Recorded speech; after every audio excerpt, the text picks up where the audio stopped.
इसकी जो mathematical definition है वो ये है कि magnetic flux is equal two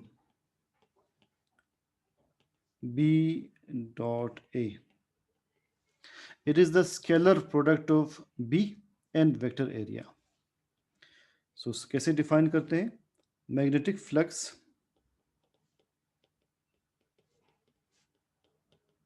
is the dot product of B, B is magnetic induction या स्ट्रेंथ ऑफ फील्ड, या पर इसका एक और नाम भी होगा बी का, बी एंड वेक्टर एरिया। हमने डिस्कस किया था फर्स्ट ईयर में कि एरिया जनरली एक स्केलर क्वांटिटी है, मगर अगर अब आप एक small piece of area consider करते हैं इट बिकम्स वेक्टर, और इसकी डायरेक्शन हम सरफेस के परपेंडिकुलर लेते हैं। एरिया की डायरेक्शन हमेशा हम सरफेस के परपेंडिकुलर लेते हैं। सपोज सरफेस ये मेरा हाथ है, तो इसके परपेंडिकुलर आपने एरिया की डायरेक्शन लेनी है। अब इस डायग्राम में आप देख ले बी की डायरेक्शन क्या है और ए की डायरेक्शन क्या है, दोनों आपस में पैरेलल हैं। बी और ए आपस में पैरेलल हैं। ये अब हम थीटा की केस में पढ़ेंगे। तो मैग्नेटिक फ्लक्स की दो डेफिनेशंस क्या है? The number of magnetic field lines passing through a body is magnetic flux, या second, magnetic flux is the dot product of vector of B and vector area A. हम लिखते हैं flux equal to B dot A, या B A cos theta, B A cos theta, या पर theta B और ए के दरमियान angle है। So if theta is 0, cos 0 1 के इक्वल है, flux will B maximum. Flux कैसे मैक्सिमम होगा? इस डायग्राम में आप देख लें। यहाँ पर आपने बी और ए के दरमियान एंगल क्या शो किया है? 0 एंगल शो किया है। मैक्सिमम फील्ड लाइंस पास हो रही है, मैक्सिमम फील्ड लाइंस पास हो रही है। तो अगर एंगल बी और ए के दरमियान 0 हो, like this case, flux maximum होगा।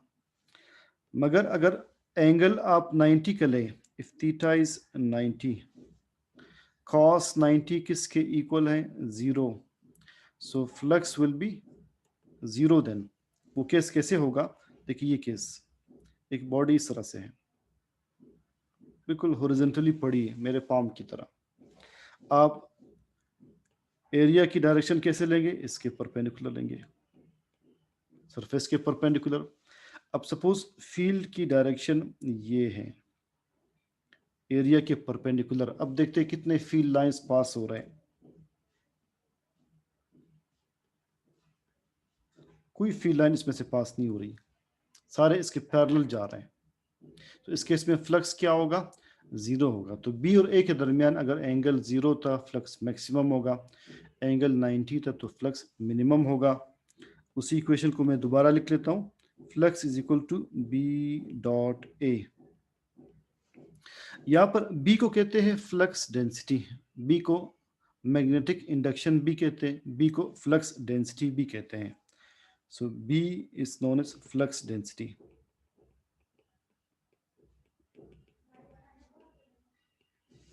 बी किसके इक्वल है? फ्लक्स डेंसिटी किसके इक्वल है? Magnetic flux upon area. यहाँ पर एरिया अगली तरफ फ्लक्स के नीचे आ जाएगा। तो फ्लक्स डेंसिटी आप कैसे डिफाइन करेंगे? Number of field lines per unit area.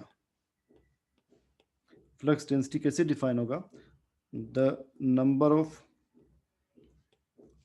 Field lines, number of field lines यहाँ से शो हो रहे हैं, passing per unit area, passing per unit area is flux density. Unit of flux देखते हैं। Unit of flux, see flux is equal to B A. Flux का unit हम लिखते हैं वेबर, WEBER, वेबर। बी का यूनिट अभी हमने पढ़ा, इट इज न्यूटन पर एम्पियर पर मीटर। एरिया किसके इक्वल है? एरिया मीटर स्क्वायर के इक्वल है, तो 1 मीटर मीटर से कैंसिल होगा, तो वेबर किसके इक्वल आ जाएगा? वेबर इक्वल आ जाएगा न्यूटन मीटर पर एम्पियर। ये एक वेबर की वैल्यू आ जाएगी। So weber is newton metre per ampere. साथ ही आप लिख सकते इसी इक्वेशन से B is equal to flux upon A, तो B का यूनिट किसके इक्वल है? B is tesla, always tesla equal आ जाएगा alpha, sorry phi is weber, नीचे area metre square, here tesla is weber per metre square. तो एक Tesla का न्यूटन पर कूलम के साथ भी रिलेशन है, न्यूटन पर एम्पियर के साथ भी रिलेशन है, वेबर पर मीटर स्क्वायर के साथ भी टेस्ला का रिलेशन है। टेस्ला की 3 इक्वेशंस हैं, तीनों आपने याद रखने हैं ताकि एमसीक्यू में आप तीनों को आइडेंटिफाई कर सकें।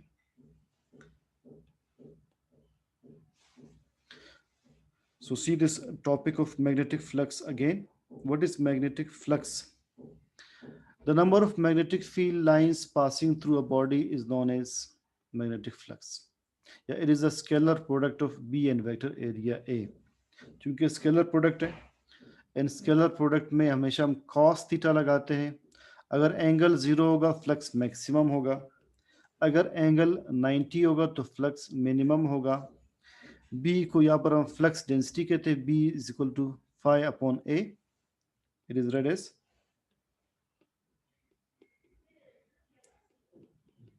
phi. So phi upon A, the number of field lines passing per unit area is flux density. What is unit of flux? Weber. 1 Weber is Newton meter per ampere.